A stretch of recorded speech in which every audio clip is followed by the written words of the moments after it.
بسم اللہ الرحمن الرحیم۔ السلام علیکم دوستو، دنیا بھر کی خبروں میں آج آپ سنیں گے، لیکن اس سے پہلے اگر ہو سکے تو لائک اور سبسکرائب کا بٹن ضرور دبا لیں۔ شکریہ۔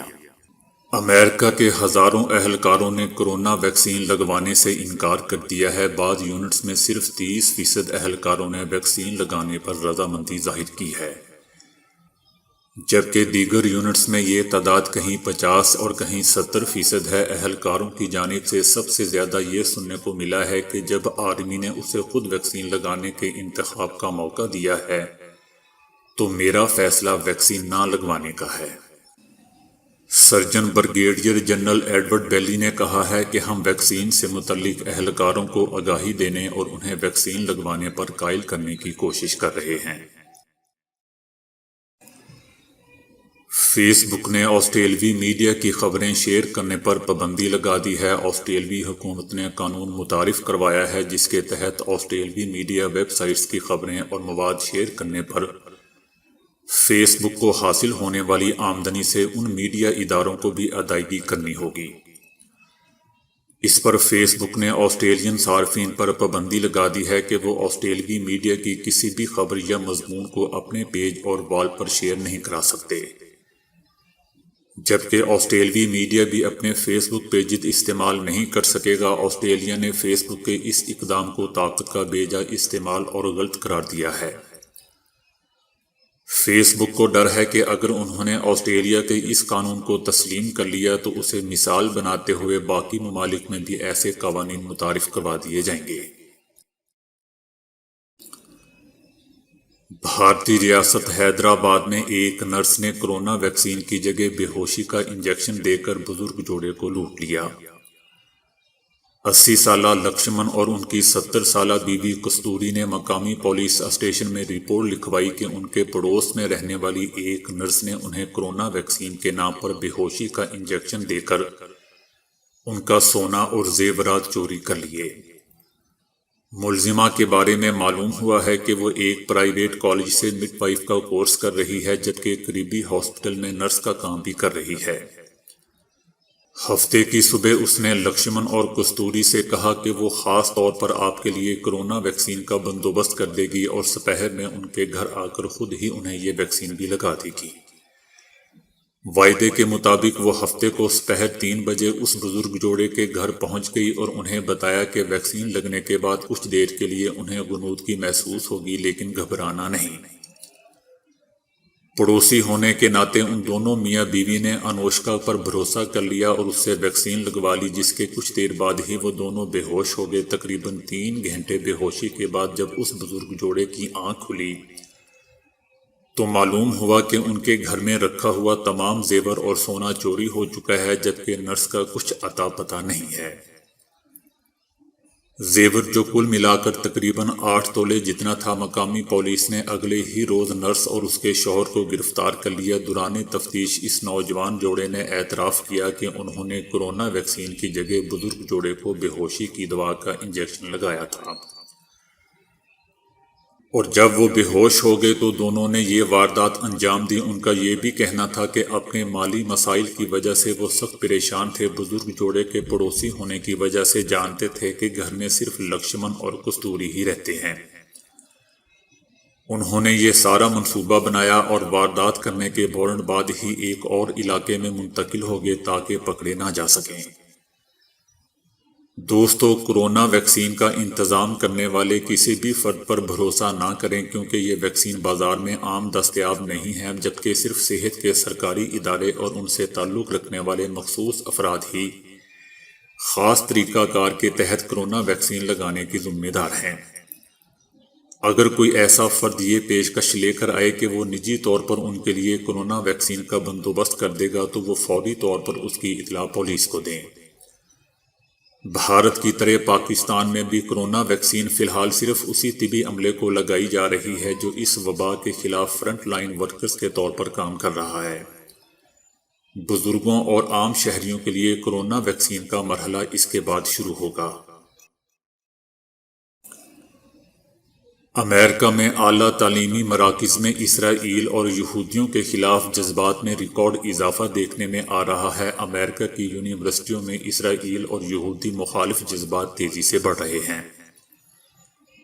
اسرائیل اور یہودیوں کے خلاف جذبات کی مختلف وجوہات سامنے آئی ہیں۔ ان میں سب سے بڑی وجہ جو مختلف یونیورسٹی میں لگائے گئے بینر سے واضح ہوتی ہے، جس میں کہا گیا ہے کہ یہودی خفیہ طریقے سے حکومتی معاملات میں اثر انداز ہو رہے ہیں۔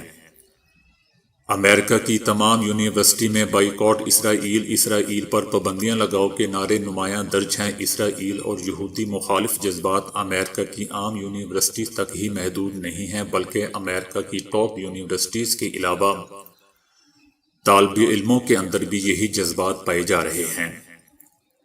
مزے کی بات یہ ہے کہ جن امریکی یونیورسٹیز میں یہودی طالب علموں کی تعداد زیادہ ہے، وہاں بھی اسرائیل اور یہودی مخالف جذبات میں کوئی کمی نہیں ہے۔ بھارتی عدالتیں مسلمانوں کو انصاف فراہم کرنے میں ناکام ہیں، جس کی مثال دنیا میں کہیں نہیں ملتی۔ ایک رپورٹ میں بتایا گیا ہے کہ 14 سال گزرنے کے باوجود سمجھوتہ ایکسپریس کے متاثرین کو انصاف نہ ملا اور نہ تخریب کاروں کو سزا ہوئی۔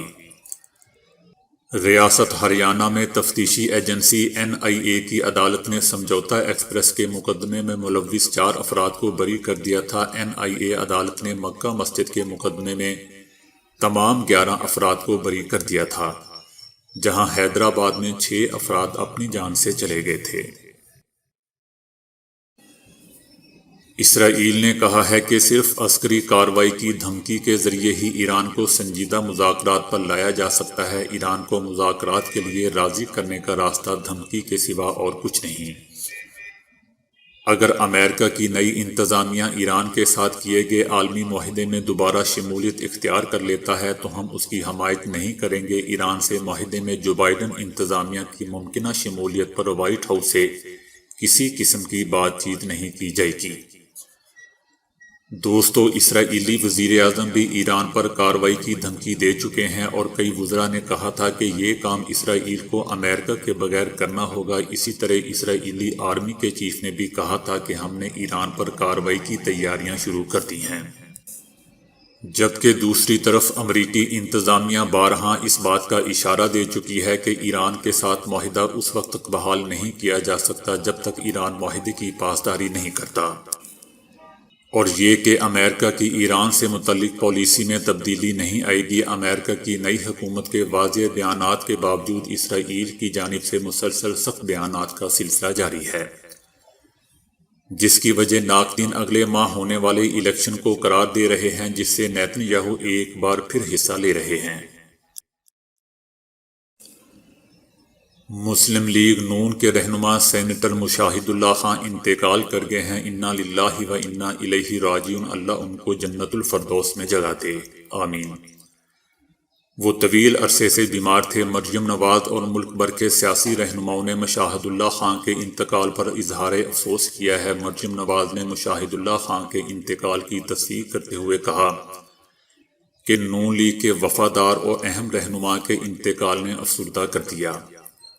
مشاہد اللہ خان کی وفات پارٹی کے لیے بہت بڑا نقصان ہے، ان کا خلا کبھی پر نہیں ہوگا۔ مریم نواز کا کہنا تھا کہ مشاہد اللہ خان نے ہمیشہ باپ جیسی محبت اور شفقت دی، ان کو کبھی بھول نہیں پائیں گے۔ اللہ ان کو جوار رحمت میں جگہ دے۔